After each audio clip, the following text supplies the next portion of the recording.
మళ్ళీ 5 నిమిషాలకు హనుమంత్ అన్న ఇట్లా పొన్న ప్రభాకర్ గౌడ్ను మన ఇన్ఛార్జ్ మినిస్టర్ గారు మన ఇక్కడ ఎలక్షన్ ఇన్ఛార్జ్ డాక్టర్ వివేక్ గారు వచ్చినారు. వాళ్ళు అర్జెంట్ అంటే పని హనుమంత్ మీటింగ్ జరిగింది. నేను వచ్చి జాయిన్ అవుతా. ఇక వాళ్ళు కొంచెం వాళ్ళిద్దరు నేను వస్తానంటే వాళ్ళు ఆగా నాకు తెలుసు. నువ్వు కానీ అన్న అటు హనుమంత్ భాయ్ నేను చెప్పిన, ఎందుకంటే అన్న నేను మామూలు కార్యకర్తలు వచ్చినాను అన్న. నేను డబ్బును కాదు, మా తండ్రి కేంద్ర మంత్రి కాదు, సామాన్యమైన ఆదినవాడలు పుట్టి కాంగ్రెస్ జెండా మూసుకొని కాంగ్రెస్ కార్యకర్తగా ఈ స్థాయికి వచ్చిన వ్యక్తిని, కష్టాలు తెలిసిన వ్యక్తిని. ఇప్పుడు మన పొన్న ప్రభాకర్ లెక్క అంటే ఉద్రేకపూర్వకంగా మాట్లాడే శక్తివంతుడు కాదు. నేను చాలా చిన్న స్థాయి వ్యక్తిని. నేను ఇక వాళ్ళు ఆ విధంగా నన్ను మాట్లాడతానని నేను కళలో కూడా ఊహించలేదు. అంటే నేను అన్న టైం 10 నిమిషాలు కరెక్ట్ 3:40 నిమిషాలు అడుగున్నాను. నేను నా టైం చూసుకోండి. నేను నా కన్సల్ట్ శాఖ నేను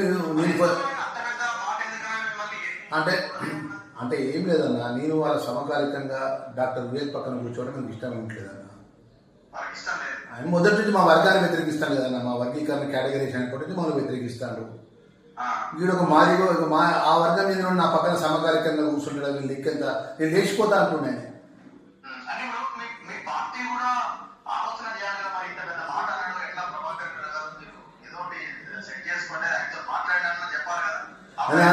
అందుకనా నాకు అంత పెద్ద అవమానం జరిగినప్పుడు నేను మనసు బాధ చేసుకొని నిన్న మీతో ఒక మాట అన్నా అది నన్ను కాకపోవచ్చు అని ఒక మాట నేను మీతో మాట్లాడి. ఎందుకంటే ఎందుకు లైవ్లో అంటే అన్న, మనం ఒక పార్టీ జెండా కింద పనిచేసినప్పుడు పొరపాటు నాతో కూడా పొరపాటు జరుగుతాయి అన్న. పొరపాటు సరి చేసుకుంటాడు కావచ్చు. ఆయన ఫోన్ చేసి అన్న ఏదో ఫోన్ అంటే తప్పు తెలుసు, మనకున్న స్నేహితులతో మన ఒక జిల్లా వాళ్ళం, నేను బీసీ ఎస్సీ నేను అన్న, నేను మనసులో పెట్టుకోకు, నువ్వు దాని పెద్దగా నువ్వు ఆలోచించాల్సిన అవసరం లేదు నువ్వు అది అని చెప్పి ఆయన మనకు ఇష్టం వచ్చిన లాంగ్వేజ్ ఒక మాట మాట్లాడతాను అనుకున్నా. ఆయన ఇప్పుడు 9:40 ఇప్పటి వరకు నాకు ఒక ఫోన్ కూడా చేయలేదు.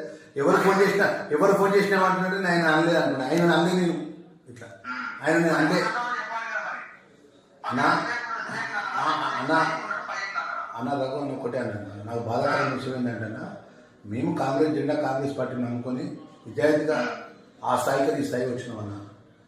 నేను 3 నెలలుగా మంత్రిగా పనిచేస్తున్నా. మీరు నా రిపోర్ట్ తీసుకుంటున్నా, ప్రజలకు అందుబాటు ఉంటున్నా, పేదోళ్ళకి అందుబాటు ఉంటున్నా, మా ప్రభుత్వ పరంగా నిబంధనలకు అనుగుణంగా పనిచేస్తున్నా తప్ప నేను ఉరుకులాట కానీ ఆవేశపడే విధంగా ఇక్కడ కూడా తప్పు చేస్తాను. నన్ను లక్ష్మణ్ కుమార్ అంటే ఏమన్నా నన్ను తిట్టని, కానీ నా జాతిని తిట్టడం కరెక్ట్ కాదు. కానీ నేను మాదిగా ఉన్నాను కాబట్టి నాకు మంత్రి ఇచ్చింది అన్న. నన్ను మాదిగా వర్గం నుంచే మంత్రి ఇచ్చింది. ఇక ఆయన ఇప్పటికే నుంచి రేపటి దాకా చూస్తామన్నా. రేపటి వరకు కూడా ఆయన మార్పు రాకుండా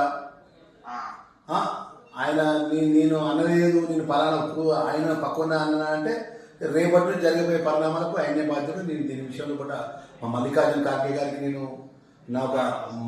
ఆ సామాజిక వర్గంకి వెళ్ళి పుట్టి ఆ సామాజిక వర్గం ద్వారా మనం మంత్రి అవడం గిట్ట మేము చేసినటువంటి పొరపాట, మేము చేసినటువంటి మా దురదృష్టమా, మన ఈ విధమైన అవమానాలు భరించాల్సి వస్తుందన్న విషయం మల్లికార్జున ఖార్గే గారికి, మీనాక్షి మేడం గారికి కూడా నేను ఉత్తరం పంపించిన.